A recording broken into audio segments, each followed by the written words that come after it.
మహాభారతం ఇది ఒక కథ కాదు, ఇది కలియుగానికి ఒక దిక్సూచి. ఇది యుద్ధగాథ కాదు, ఇది మనిషి మనస్సులో జరిగే సంగ్రామం. ధర్మానికి అధర్మానికి మధ్య జరిగిన అతి ప్రబలమైన సంఘర్షణ ఇది భవిష్యత్తుకు బోధించేందుకు భగవంతుడు చెప్పిన జీవన సత్యం. భీష్ముని ప్రతిజ్ఞ, కృష్ణ భగవానుని సారథ్యం, ద్రౌపదిని అవమానించిన ఘట్టం, అభిమన్యుని చక్రవ్యూహ వీర మరణం, ఇవన్నీ మన లోపల దాగున్న సంస్కారాలను మేల్కొల్పే గాథలు. ఒక్క అడుగు తప్పితే ధర్మం నశిస్తుంది, ఒక్క మాట ఎప్పటికీ చరిత్రగా మిగిలిపోతుంది. ఒక యుద్ధం అన్ని తరాల మనుషుల హృదయాలలో తిరుగుతుంది. ఇది కేవలం కౌరవులకు పాండవులకు మధ్య జరిగిన యుద్ధం కాదు, ఇది మనిషిలో ఉన్న మంచి చెడులకు మధ్య జరిగిన యుద్ధం. ఈరోజు నుండి మనమంతా కలిసి అడుగు పెడదాం ఒక దివ్యమైన మహాభారతంలోకి. ఇట్లు మీ సనాతన వేదిక. పూర్వం ఒకప్పుడు నైమిషారణ్యంలో శౌనకాది మహామునులు 12 ఏళ్లు సత్రయాగం చేస్తుండగా సూతవంశానికి చెందిన పౌరాణికుడు రోమన మహర్షి కొడుకు అయిన ఉగ్రశ్రవుడు అక్కడికి చేరుకున్నాడు. అక్కడ సుఖాసీనులై ఉన్న మునీశ్వరులందరూ చిత్ర విచిత్రమైన కథలను వినాలనే కుతూహలంతో అతని చుట్టూ చేరారు. అప్పుడు ఉగ్రశ్రవుడు వారికి వినయంగా నమస్కరించి వారి తపస్సుల గురించి అడిగి తెలుసుకున్నాడు. కథలను వినాలనే కుతూహలంతో ఉన్న ఒక ముని ముందుకు వచ్చి, సూతనందన, తమరు ఇప్పుడు ఎక్కడ నుండి వస్తున్నారు? ఇంతవరకు మీరు ఎక్కడున్నారు అంటూ అడుగుతాడు. అప్పుడు ఉగ్రశ్రవుడు ఇలా అంటున్నాడు, నేను పరీక్షిత్తు కొడుకైన జనమేజేయుడు చేసే సర్పయాగానికి వెళ్ళి అక్కడ వ్యాసరచిత మహాభారతంలోని పవిత్రమైన విచిత్రమైన అనేక కథలను వైశంపాయనుని వల్ల విన్నాను. ఆ తరువాత అనేక ఆశ్రమాలు తీర్థాలు తిరిగి పూర్వం పాండవులు కౌరవులు ఘోర యుద్ధం చేసిన సమంత పంచక క్షేత్రాన్ని చేరుకున్నాను. ఇక అక్కడ నుండి మిమ్మల్ని చూడడానికి ఇక్కడకు వచ్చాను. ఇప్పుడు చెప్పండి, మీకు ఏ కథలను వినిపించమంటారో అంటూ అడుగుతాడు. అప్పుడు ఆ ఋషులు, సూతనందన, కృష్ణ ద్వైపాయనుడు రచించినది, దేవతలు బ్రహ్మర్షులు కొనియాడినది, విచిత్రమైన పదాలతో పర్వాలతో కూడి ఉన్నది, ప్రతి పదంలోనూ వేదార్థాన్ని నింపుకున్నది, భరతవంశం యొక్క సంపూర్ణ ఇతిహాసమైనది, శాస్త్ర సమ్మతమైనది, వేదమయమైన ఆ సంహితను మేము వినాలనుకుంటున్నాము అని అడిగారు. అప్పుడు సూతుడు, వ్యాసమహర్షి యొక్క పవిత్ర రచన అయిన మహాభారతాన్ని నేను ఇప్పుడు మీకు వర్ణించి చెబుతాను. వ్యాసమహర్షి ఈ మహాజ్ఞానాన్నంతటినీ కొన్ని చోట్ల విస్తారంగా మరికొన్ని చోట్ల సాపేక్షంగా చెప్పాడు. తన తపశ్శక్తి బ్రహ్మచర్యం యొక్క మహిమ కారణంగా వేదాలను విభజించిన తరువాత వ్యాసభగవానుడు ఈ గ్రంథాన్ని వ్రాశాడు. దీనిని శిష్యులకు ఎలా బోధించాలి అని ఆలోచిస్తుంటే లోకహితం కోసం బ్రహ్మదేవుడు అక్కడికి చేరుకున్నాడు. బ్రహ్మదేవుణ్ణి చూడగానే వ్యాసభగవానుడు చేతులు జోడించి ఆయనకు నమస్కరించి ఆ బ్రహ్మదేవునితో ఇలా అంటున్నాడు, దేవా, నేను ఒక శ్రేష్టమైన కావ్యాన్ని రచించాను. ఇందులో సమస్తమయమైన వైదిక లౌకిక విషయాలు ఉన్నాయి. కానీ ఈ భూలోకంలో దీనిని వ్రాయగలిగిన వాడు నాకు ఎక్కడా దొరకడం లేదు అంటూ చింతిస్తాడు. అప్పుడు బ్రహ్మదేవుడు, మహర్షి, మీరు తత్వజ్ఞాన సంపన్నులు, మునులందరిలోనూ మీరు శ్రేష్ఠులు. మీరు పుట్టినది మొదలు మీ వాక్కు ద్వారా సత్యాన్ని వేదార్థాన్ని చెబుతూనే ఉన్నారు. ఇది మహాకావ్యంగా ప్రసిద్ధి చెందుతుంది. దీనిని మించిన మహాకావ్యం ఈ జగత్తులోనే మరేదీ ఉండబోదు. మీరు ఈ గ్రంథాన్ని వ్రాయడానికి గణేశుణ్ణి స్మరించండి అని చెప్పి బ్రహ్మదేవుడు అక్కడ నుండి వెళ్ళిపోయాడు. ఇక వెంటనే వ్యాసమహర్షి గణేశుణ్ణి స్మరించగానే భక్తుల కోరికలు తీర్చే గణేశుడు అక్కడ ప్రత్యక్షమవుతాడు. అప్పుడు వ్యాసమహర్షి అతనికి నమస్కరించి, దేవా, నేను నా మనస్సులో రచించుకున్న మహాభారతాన్ని నేను మీకు చెబుతూ ఉంటాను, మీరు రాస్తూ ఉండాలి అని ప్రార్థించాడు.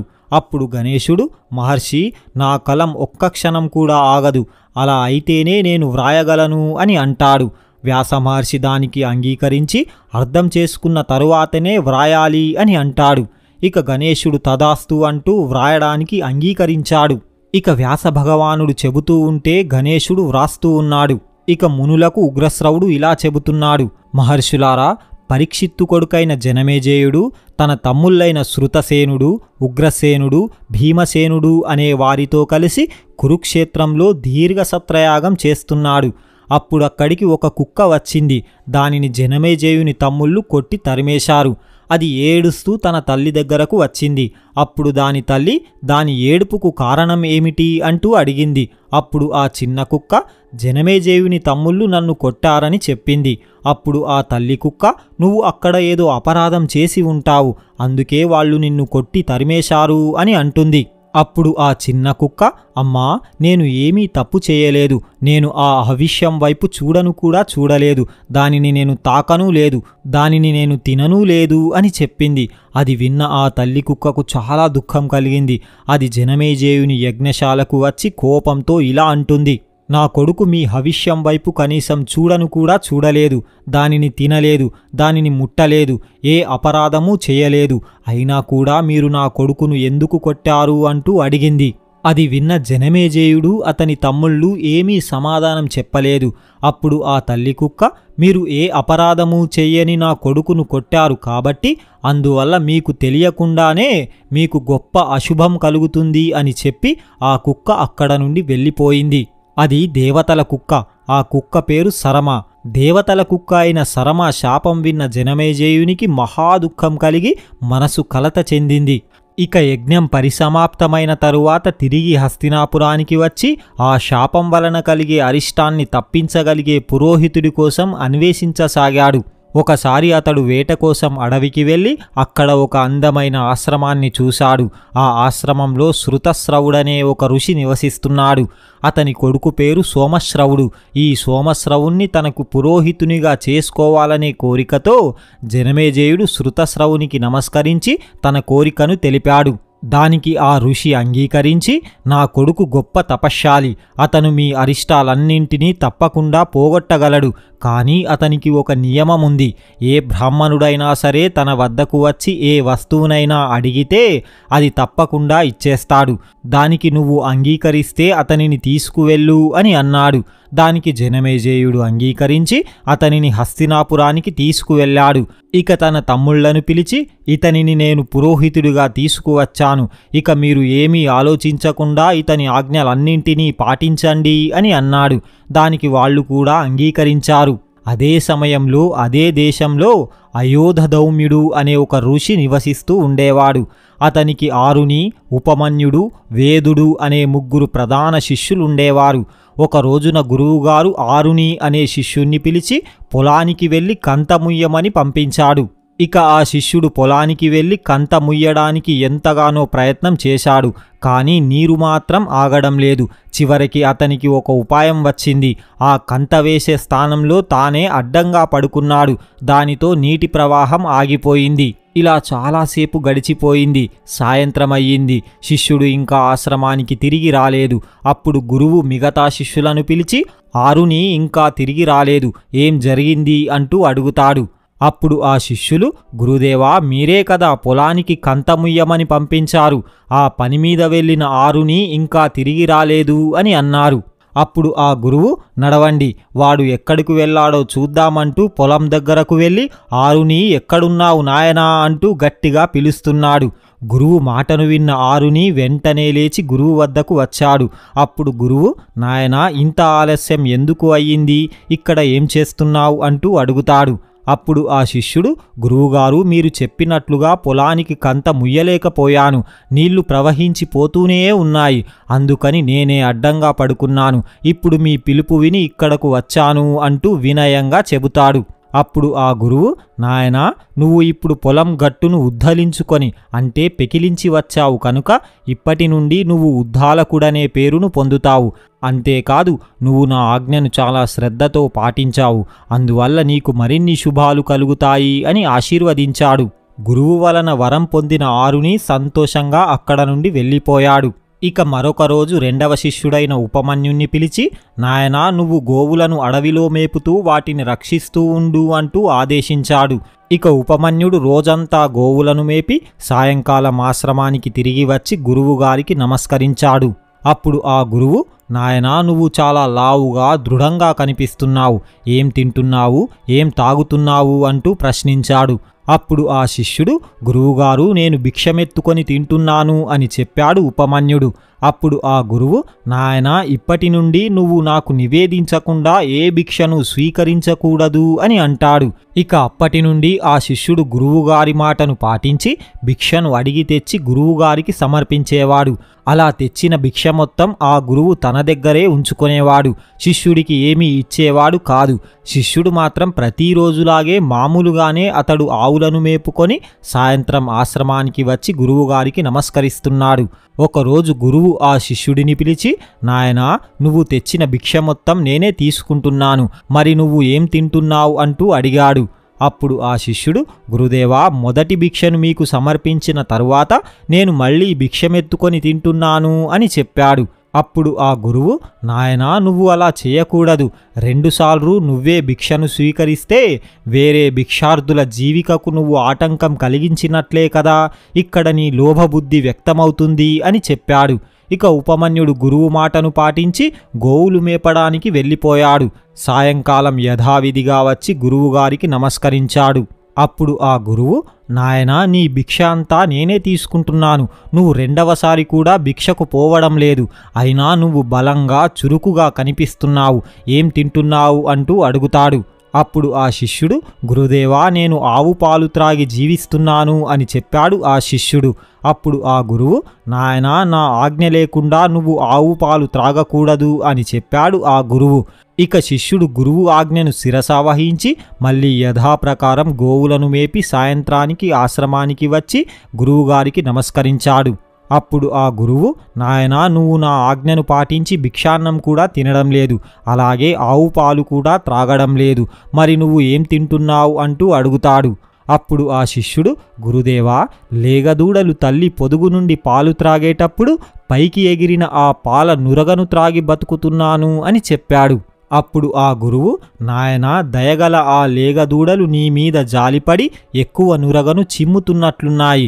నువ్వు ఆ లేగదూడల ఆహారానికి ఆటంకం కలిగిస్తున్నావు.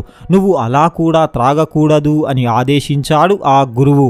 గురువు మాటను శిరోధార్యంగా భావించిన ఆ శిష్యుడు తినడానికి త్రాగడానికి వేరే దారి లేకపోవడంతో ఆకలితో నకనకలాడుతున్న అతను ఒకరోజు జిల్లేడు ఆకులు తిన్నాడు. ఘాటుగా, కారంగా, ఉప్పగా ఉన్న ఆ ఆకులను నమిలి ఆ రసాన్ని మృంగడంతో అతని కంటి చూపు పోయింది. గ్రుడ్డివాడై అటూ ఇటూ తిరుగుతూ ఒక పాత బావిలో పడిపోయాడు. సాయంకాలమయ్యింది. ఉపమన్యుడు ఆశ్రమానికి తిరిగి రాలేదు. ఇక గురువు మిగతా శిష్యులను పిలిచి అడిగాడు.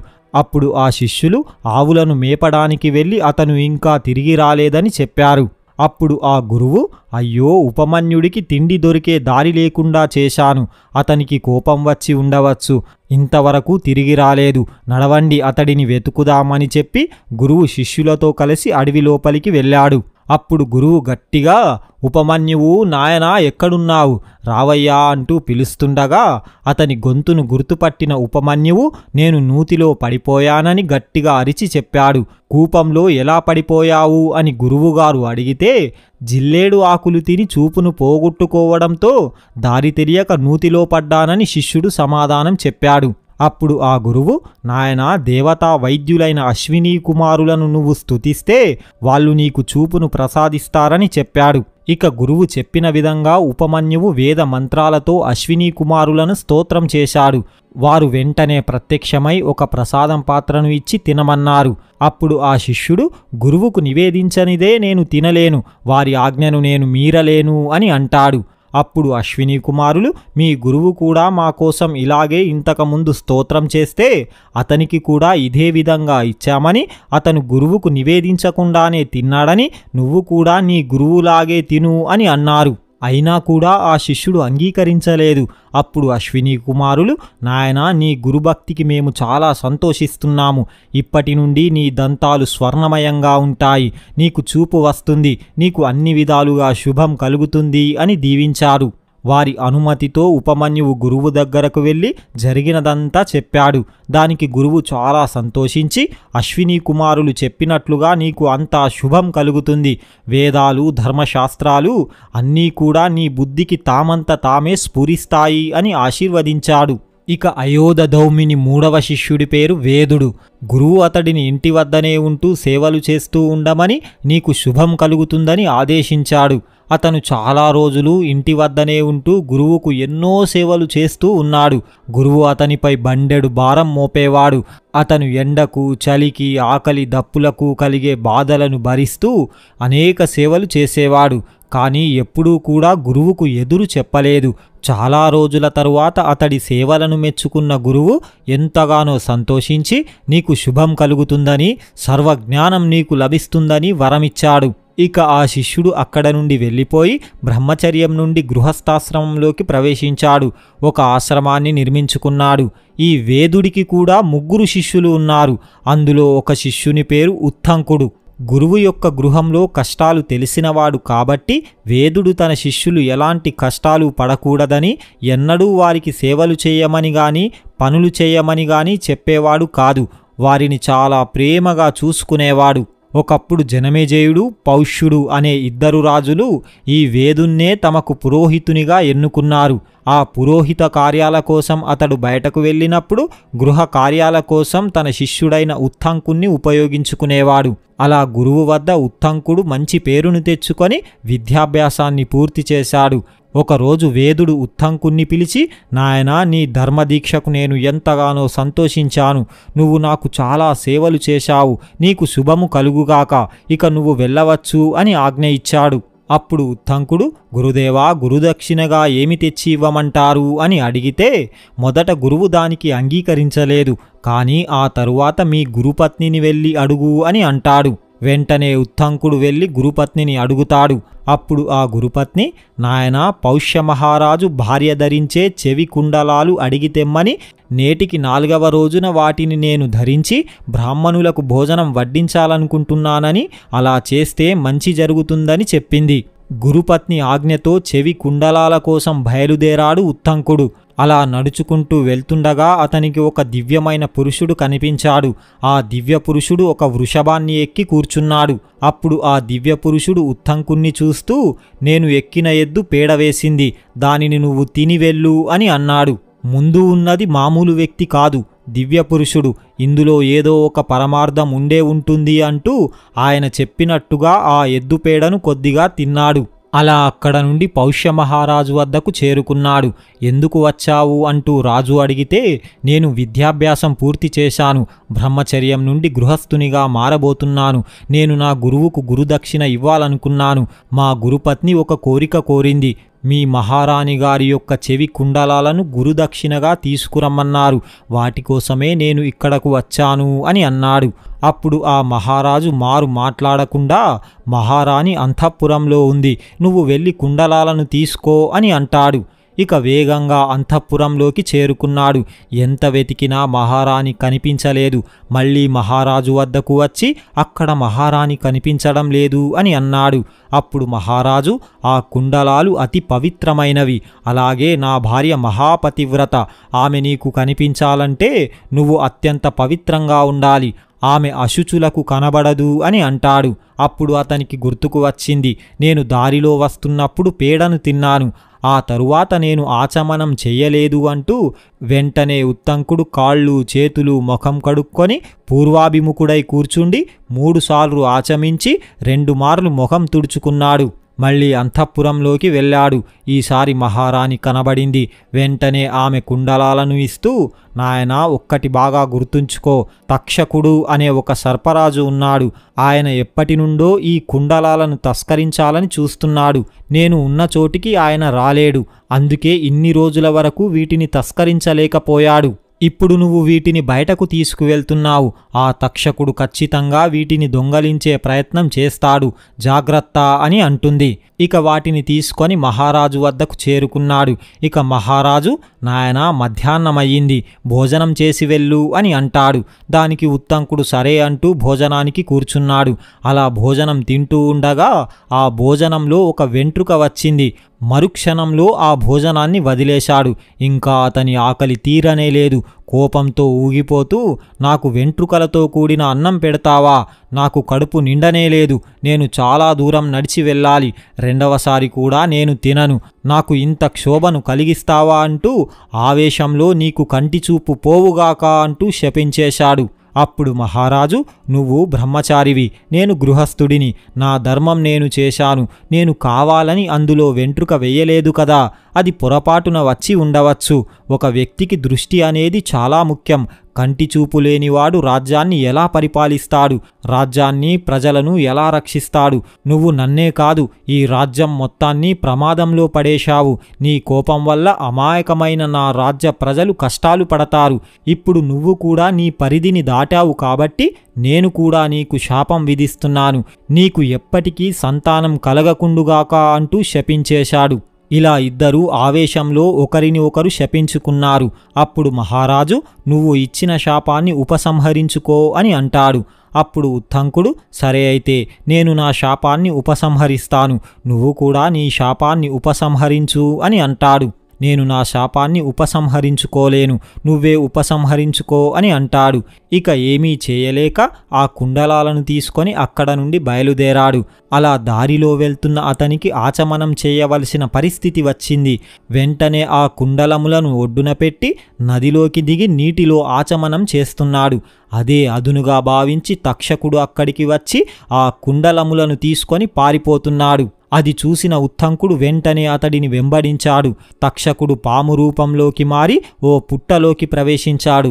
అందులో నుండి నాగలోకానికి వెళ్ళిపోయాడు. ఇక ఉత్తంకుడు తనకు ఉన్న అష్టసిద్ధులను ఉపయోగించి తాను కూడా పుట్టలో నుండి నేరుగా నాగలోకానికి వెళ్ళిపోయాడు. కానీ అక్కడ ఎవ్వరూ కనిపించలేదు. అంతా నిశ్శబ్దంగా ఉంది. ఇక ఉత్తంకుడు నాగరాజుల కోసం ఎన్నో విధాలుగా స్తుతించాడు, ప్రార్థించాడు. కానీ ఎవ్వరూ అతనికి దర్శనం ఇవ్వలేదు. కానీ ఒక గుర్రం మీద కూర్చున్న ఒక దివ్య పురుషుడు దర్శనమిచ్చి, నాయనా నా వద్దకు వచ్చి ఈ గుర్రం చెవిలో ఒక్కసారి ఊదు అని అంటాడు. వెంటనే ఉత్తంకుడు వెళ్ళి ఆ గుర్రం చెవిలో ఉఫ్ అని ఒక్కసారి ఊదాడు. అలా ఊదగానే అందులో నుండి అగ్ని బయటకు వచ్చి నాగలోకమంతా చుట్టుముట్టింది. అది చూసిన తక్షకుడు గజగజ వణికిపోతూ ఉత్తంకునికి ఆ కుండలాలను ఇచ్చేశాడు. వాటిని తీసుకున్న ఉత్తంకుడు, ఇప్పుడు నేను ఇక్కడ నుండి ఎలా వెళ్ళాలి అంటూ ఆ దివ్య పురుషుణ్ణి అడుగుతాడు. అప్పుడు ఆ దివ్య పురుషుడు, ఇదిగో ఈ గుర్రం ఎక్కి వెళ్ళు అంటూ ఆ గుర్రాన్ని ఇచ్చేశాడు. ఇక వెంటనే ఆ గుర్రమెక్కి అక్కడ నుండి ఆశ్రమానికి చేరుకున్నాడు. వెంటనే ఆ కుండలాలను గురుపత్నికి ఇచ్చేసి గురువు వద్దకు వెళ్ళి, గురుదేవా, గురుదక్షిణ ఇచ్చేశాను, నాకు ఎంతగానో సంతోషం కలిగింది అని అంటాడు. కానీ గురువుగారు, నాకు ఒక్క సందేహం ఉంది. నేను వెళ్ళేటప్పుడు ఒక దివ్య పురుషుడు ఎద్దు మీద కూర్చొని నాతో గోమయం తినిపించాడు. అలాగే నాగలోకంలో మరో దివ్య పురుషుడు కనబడి నాకు ఎంతగానో సహాయం చేశాడు. వాళ్ళు ఎవరు, ఎందుకు అలా చేశారు అంటూ అడుగుతాడు. అప్పుడు ఆ గురువు, నాయనా, నీ గురుభక్తిని, చిత్తశుద్ధిని చూసి దేవతలు మెచ్చుకున్నారు. ఆ కుండలములను తేవాలంటే నీకు ఎంతో శక్తి ఉండాలి. ఆ శక్తిని నీకు ప్రసాదించడానికే ఆ దేవేంద్రుడే మారువేషంలో దివ్యపురుషుడుగా ఆ ఐరావతమే ఎద్దుగా మార్చుకొని ఎద్దు మీద కూర్చున్నట్లు నీకు కనిపించాడు. ఆ ఎద్దు పేడ కాదు, అది అమృతం. నీతో అమృతాన్ని తినిపించాడు. ఆ శక్తి వల్లనే నువ్వు ఆ దివ్యమైన కుండలములను తీసుకురాగలిగావు. నీకు నాగలోకంలో సహాయం చేసి గుర్రాన్ని ప్రసాదించింది వరుణదేవుడు. ఆ గుర్రం రూపంలో వచ్చింది అగ్నిదేవుడు అని చెబుతాడు. అలా ఉత్తంకుడు గురువు వద్ద ఆశీర్వాదం తీసుకొని అక్కడ నుండి వెళ్ళిపోయి ఒక ఆశ్రమాన్ని నిర్మించుకొని చక్కగా తపస్సు చేసుకుంటున్నాడు.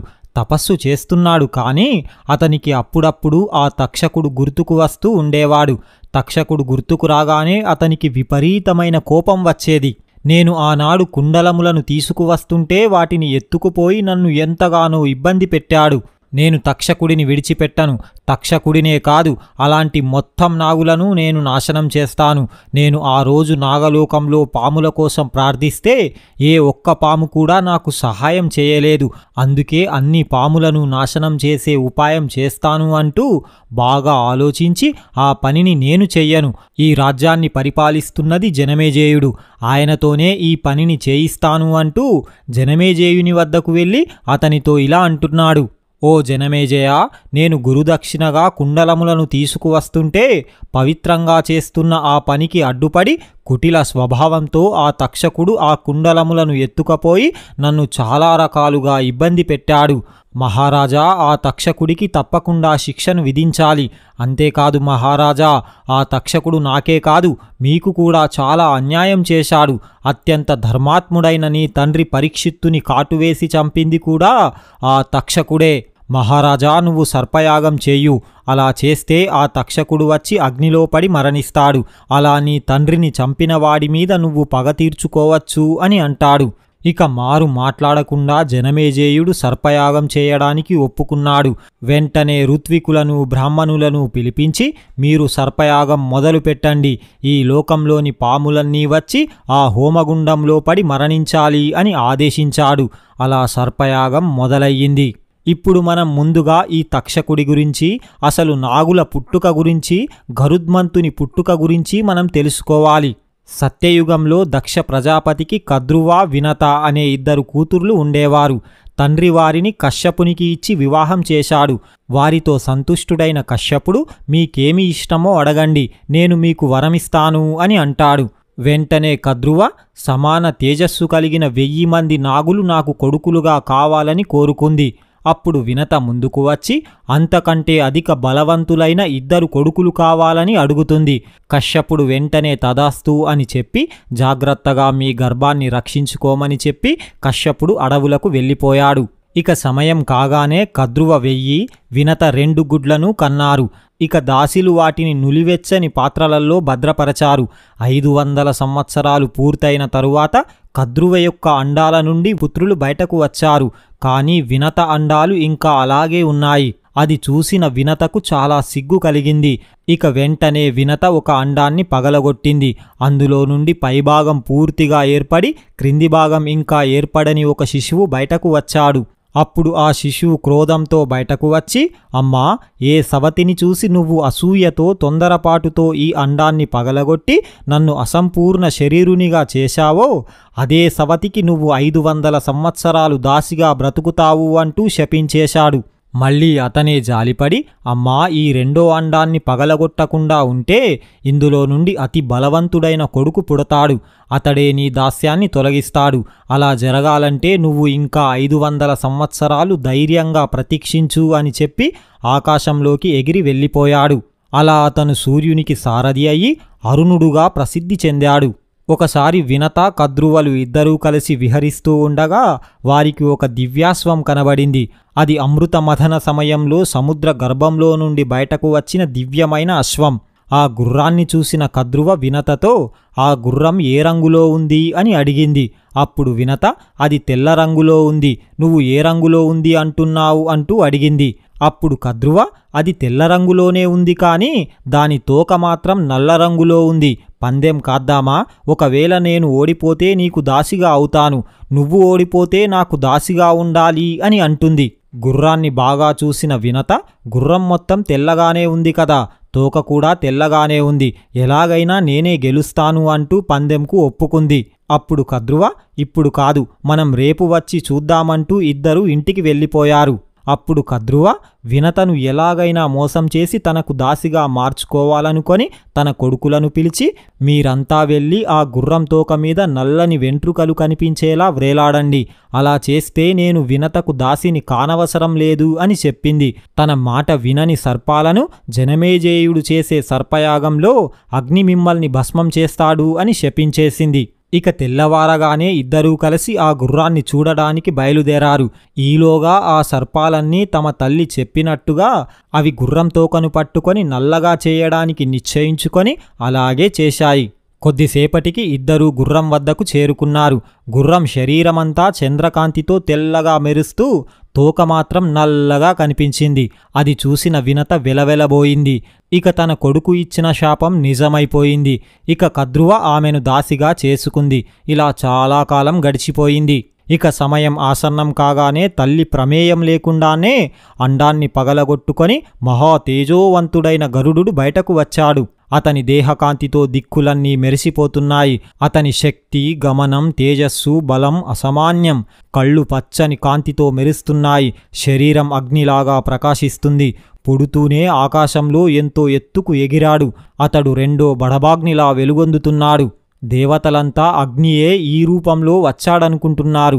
అందరూ కలిసి అగ్నిదేవునితో, అగ్నిదేవా, మీ రూపాన్ని వృద్ధి చేయకండి, మీరు మమ్మల్ని భస్మం చేయాలనుకుంటున్నారా అంటూ అడుగుతారు. అప్పుడు అగ్ని, దేవతలారా, అది నా రూపం కాదు. అతడు మహా తేజోవంతుడైన వినత కొడుకు గరుత్మంతుడు, పక్షిరాజు.